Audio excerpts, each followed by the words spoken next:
The call of God does not change anything about you. The call of God is an assignment on your life. If God calls me and I have a problem with lying, I will still be lying.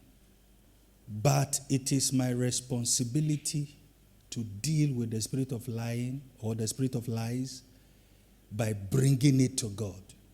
Moses had a problem with anger. Moses had a problem with temper. That was why he ran out of Egypt.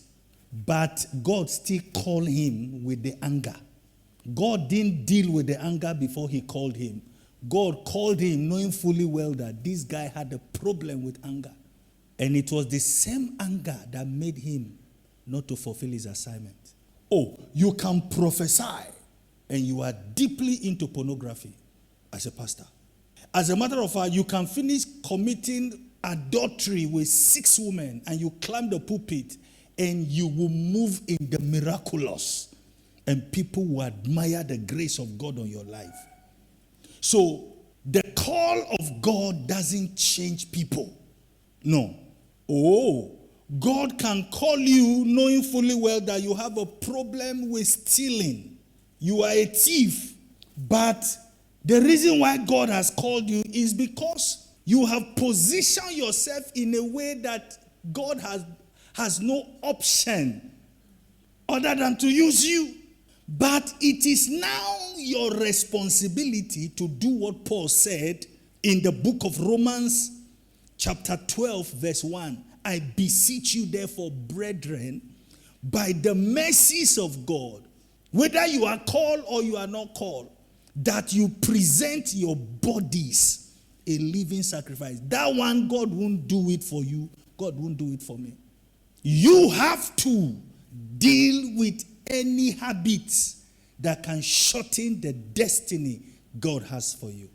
The devil knows how to make you feel like you can carry sin and grace together. But it's a lie. A man of God told the story of a senior man of God. This man of God said when he was growing up, he grew up in the days where there was no television. It was radio. And when this senior man of God is preaching, everybody will go and sit around the radio. When the man of God says, stretch your hands towards the radio, everybody will stretch their hands towards the radio and will say, receive your healing. And people who were sick will become healed automatically. And this young pastor said, one day I want to meet this great man of God. Years down the line, he stopped hearing about this great man of God. And one day he was there. He got a letter. This great man of God that used to preach on the radio and people would gather the radio wrote a letter to this young man of God to come preach in his church. And he put his signature on the letter. Woo! Dream come true. I've always longed to meet this father of faith. What an opportunity. Me. How did he get to know about me? Wow, I can't wait. And they came to pick him, to bring him to this senior father of faith. They kept driving. They'll go this corner, go this lungu.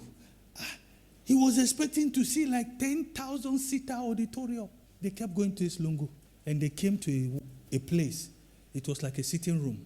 And this father of faith that once preached, and everybody would round the radio, came out and said, yes, I invited you.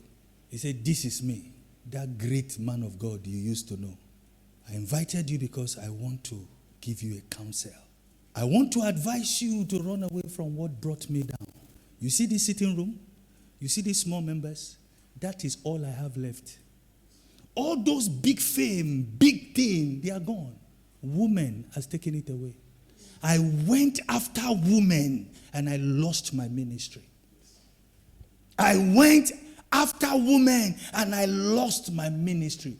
I called you because God said He wants me to continue what He has given me, but I'm old.